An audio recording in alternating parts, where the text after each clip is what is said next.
से खबर लेते हैं, जहां पर धराली में आई भीषण आपदा के बाद राहत और बचाव का काम इस वक्त तेजी के साथ आगे बढ़ रहा है। गुरुवार को शाम तक कुल 372 मामलों को लेकर 372 लोगों को लेकर सुरक्षित उन्हें बाहर निकाल लिया गया, जिसमें से 255 लोग उत्तरकाशी के मातली हेलीपैड पर पहुंचाए गए। वहीं 112 लोग देहरादून के जॉलीग्रांट एयरपोर्ट पर पहुंचाए गए। इन सभी यात्री थे जिनका रेस्क्यू किया गया। ये भैरू घाटी, गंगोत्री, नेलांग घाटी में फंसे हुए थे जिनका रेस्क्यू किया गया।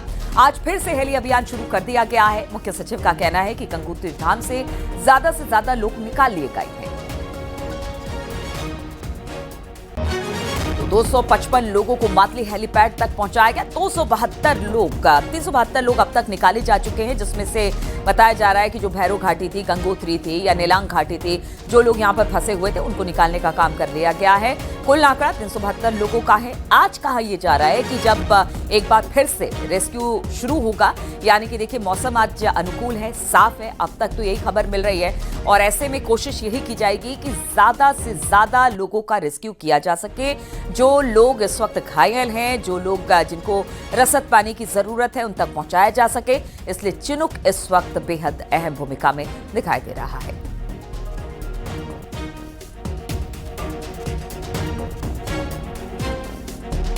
जॉलीग्रांट में हम लोग लगभग 112 लोगों को सुरक्षित अलग अलग स्थानों से एयरलिफ्ट करके पहुंचाया जा चुका है। लगभग 250 से ज़्यादा व्यक्तियों को हरसिल पहुंचाया जा चुका है। मातली जो है वहाँ भी लगभग 250 लोगों को पहुंचाया जा चुका है। फूड पैकेट्स भी डिस्ट्रीब्यूट किए जा रहे हैं लगातार। उसमें खाने पीने की कोई दिक्कत नहीं है। जो भी लोग जहाँ अगर फंसे भी हैं तो वहाँ पे उनको राहत वितरण किया जा रहा है। और इसी पर बातचीत करने के लिए सुनील नवप्रभात इस वक्त हमारे साथ जुड़ गए हैं। सुनील, आज की ताजा अपडेट सबसे पहले आपसे जानना चाहेंगे कि आज किस तरह से इस वक्त रेस्क्यू का काम शुरू हुआ है और कल से लेकर आज तक किस तरह से रेस्क्यू का काम आगे बढ़ा है, और क्या हम ये मान के चले कि आज अगर मौसम ठीक रहा तो बहुत हद तक आज लोगों का रेस्क्यू कर लिया जाएगा?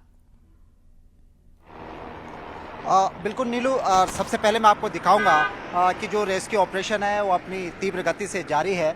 इतना ज़रूर है कि आप ये देखिए, ये हेलीकॉप्टर ये मातली हेलीपैड पे लैंड करेगा, जो हरसिल से अभी यहाँ पर पहुँचा है। तो आप दूसरा हेलीकॉप्टर आप देखेंगे जिसने मातली हेलीपैड पर लोगों को ड्रॉप करके ये वापसी कर रहा है हरसिल के लिए, और फिर हरसिल से सौटी मारकर ये दोबारा से यात्रियों को यहाँ पर लाएगा। इतना ज़रूर है कि MI-17 और चिनुक हेलीकॉप्टर को अभी वेदर क्लियर नहीं मिल पा रहा है। सुबह की सौटी में MI-17 ने जॉलीग्रांट एयरपोर्ट से उड़ान भरी थी, लेकिन वो गंगोत्री घाटी से वापस लौट आया क्योंकि उसके अनुकूल वहाँ पर वेदर कंडीशंस नहीं थी। आज का प्रशासन का टारगेट होगा कि जो बचे खुचे यात्री वहाँ पर हैं, कल 372 यात्रियों को वहाँ से निकाला जा चुका था, जिनको जॉलीग्रांट और उत्तरकाशी के इसी मातली हेलीपैड पर लाया गया, जो मेरे पीछे आप देखेंगे।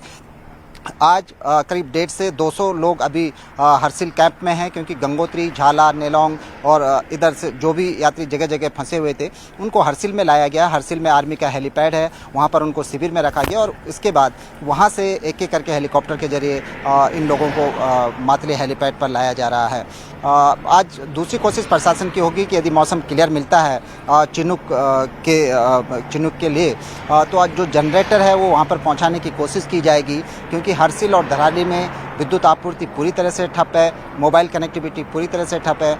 तो ये माना जा रहा है कि अगर वहाँ पर विद्युत आपूर्ति बहाल होती है तो उसके बाद जो बेसिक सुविधाएं हैं, बिजली की, पानी की या फिर टेलीफोनिक सुविधाएं, उनको वहाँ पर बहाल किया जा सकेगा। मुख्यमंत्री ने भी कल इस बात को कहा था कि जो रेस्क्यू ऑपरेशन है वो कल समाप्त हो जाएगा, यानी आज अगर मौसम अनुकूल बना रहता है तो माना जा रहा है कि करीब 2 बजे के आसपास तक पूरा जो रेस्क्यू ऑपरेशन है उसको सबमिट किया जा सकता है। इसके साथ साथ ही ये हेलीकॉप्टर जो तमाम यात्रियों को लेकर यहाँ पर पहुँच रहे हैं मातली हेलीपैड से, वो रसद भी हरसिल और धराली के लिए ले जा रहे हैं, क्योंकि रोड कनेक्टिविटी अभी भी पूरी तरह से ठप है। कल डिस्ट्रिक्ट हेडक्वार्टर से और भटवाड़ी के बीच जो 35 किलोमीटर का हिस्सा था गंगोत्री धाम जाने के लिए, यहाँ पर 2 जगह जो NH है वो ध्वस्त हो रखा था, उसको फिलहाल रिस्टोर कर लिया गया, यहाँ पर यातायात बहाल हो गया। लेकिन अभी भी एक पोर्शन पर जहाँ 30 मीटर स्पान का जो मोटर पुल बह गया था, वहाँ